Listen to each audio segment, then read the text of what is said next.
அனைவருக்கும் வணக்கம். விருதம்பட்டில் தான் இருக்கும். மயான கொலை நிகழ்ச்சி வெகு சிறப்பாக நடந்துகிட்டு இருக்கு. தேர் பேண்டு எல்லாமே முழங்க. இந்த இடத்துல வந்து பாத்தீங்கன்னா எப்பவுமே வேலூர் மாவட்டம் அப்படின்னு சொல்லிட்டு எடுத்துக்கிட்டா விருதம்பட்டில் வேற மாதிரி ஒரு செலிப்ரேஷன் பண்ணுவாங்க.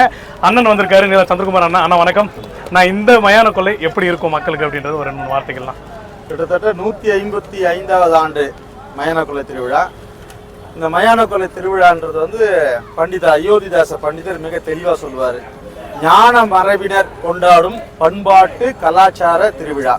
ஒரு காலத்துல பௌத்தர்களா இருந்த பூர்வக்குடிகளா இருந்த நாகர்களுடைய திராவிடர்களா தமிழர்களா இன்னைக்கு அடையாளப்பட்டிருக்கக்கூடிய நாம பௌத்தர்களா இருக்கும்போது மணிமேகலை என்னுடைய அம்சங்கள் அவங்க தான் அங்காள பரமேஸ்வரியாகவும் தாராதேவியாகவும் பல்வேறு அம்மன்கள் பெயர்களால் வழங்கப்படக்கூடிய எல்லாமே பௌத்த அடையாளங்கள்.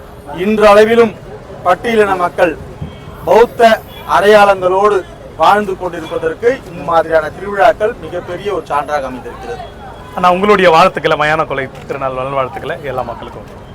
அனைத்து பட்டியலின இளைஞர்களும் இந்த திருவிழாவை தன்னுடைய குல சாமி திருவிழாவை கொண்டாடுறது வழக்கம்.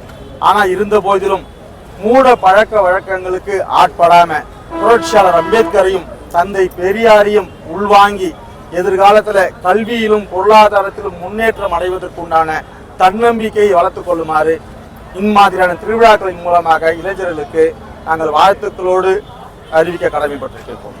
நன்றி. நன்றி.